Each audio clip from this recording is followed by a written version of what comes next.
Remember when Frank said he'll dance with the bad guys? Call me the Punisher, ain't that right? The big bad Punisher. You want it? Remove the witness. I am the Punisher.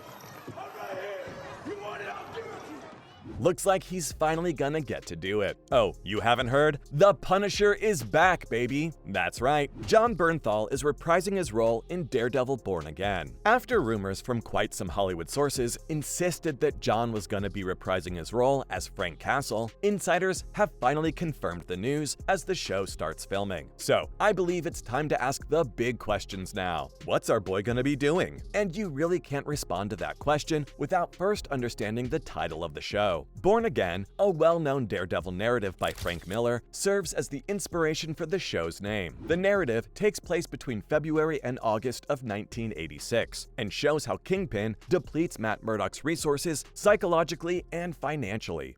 Could be a problem. Problems. Just opportunities that haven't presented themselves.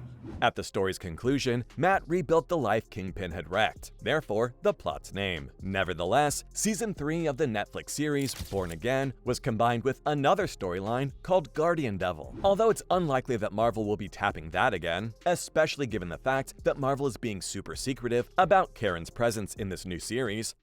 I have something. No, I don't want to. I have something that I need you to see.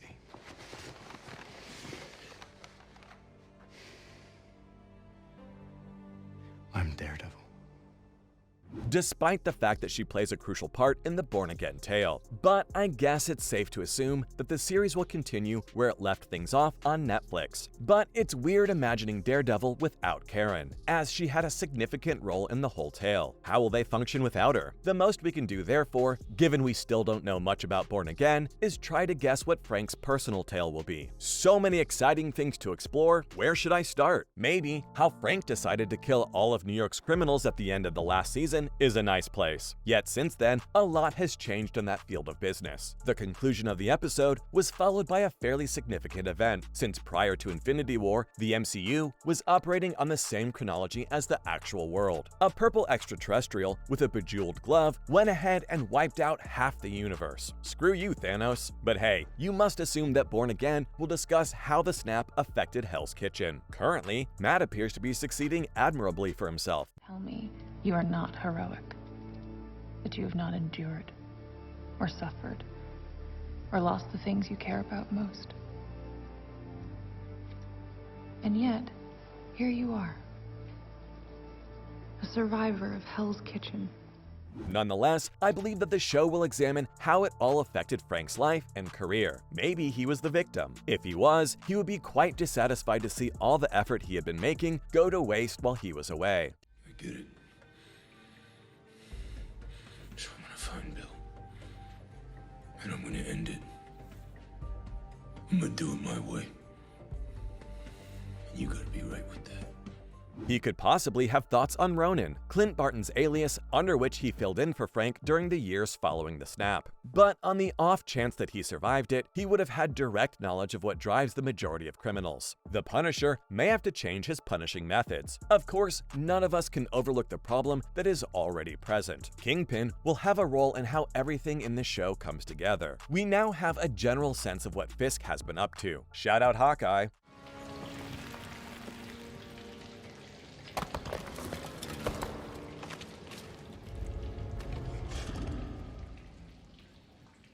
We discovered that Wilson began collaborating with William Lopez and his Tracksuit Mafia years ago. When Loki and his Chitauri posse demolished New York, Fisk's Tracksuit Mafia assisted him in running a criminal organization as he put up a public front to reconstruct the city. He originally became the Kingpin because of that. Believe me. Daredevil is our true public enemy.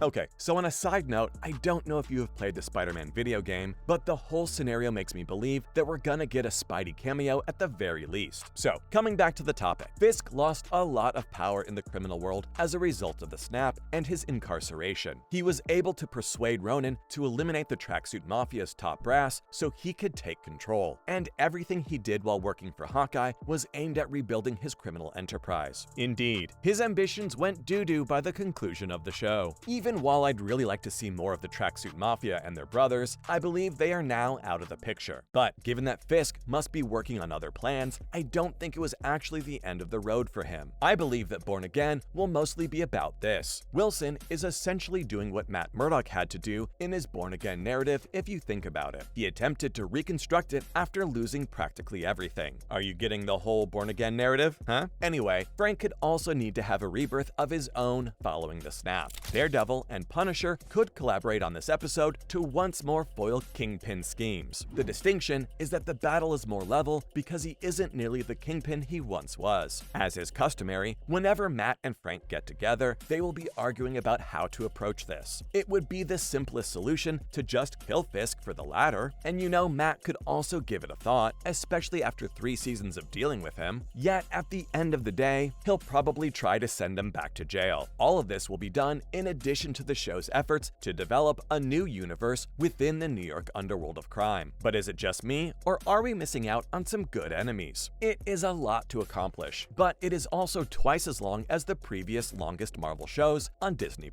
But darn, I'm getting way too excited. Jon Bernthal is back, baby. But what about the rest of them? Well, they might not make a return. Marvel appears to be gradually reintegrating their Netflix characters into their motion pictures and Disney+ series. Just like in a cameo in No Way Home, Charlie Cox made his return to the MCU. Later, he made another appearance as a guest star in a She-Hulk episode, which basically also acted as a face-saving for the show, if I'm being honest. Other than that, Wilson Fisk was also revived on Hawkeye. So, while I keep my eyes out for further characters, there is currently no information available on Jessica Jones, Luke Cage, or Iron Fist's comebacks. Jessica has been mentioned on several occasions, notably for the Daredevil series and She-Hulk, yet nothing significant has happened as of yet. Even the supporting cast of Daredevil isn't planning to make a comeback. His closest buddies, Foggy and Karen, are the subject of conflicting reports regarding their inclusion in the MCU. On that note, none of Frank's supporting characters are necessarily coming back just because he is in the franchise. They remain a mystery, regardless of whether it's Mirko, Jigsaw, or someone else. But hey, at least Jon seems excited about the comeback. Do you know how he addressed his return? He shared a captionless picture on his Instagram, a picture of what looks to be a behind-the-scenes still from the final sequence of Netflix's The Punisher's 2nd season. The scene shows Frank Castle with weapons blazing and an angry face dressed up in the trademark skull. Kristen Ritter just responded with the fire emoji to support Bernthal as eager fans welcome him back. Is it just me, or can you hear the theme song too? Many fans have said that they used to pray for times like these. Literally, the perfect Punisher. Daredevil just keeps getting better and better. Still disappointed they canceled after season 2, but having said that, that was all for Jon Bernthal's reprising his role as Frank Castle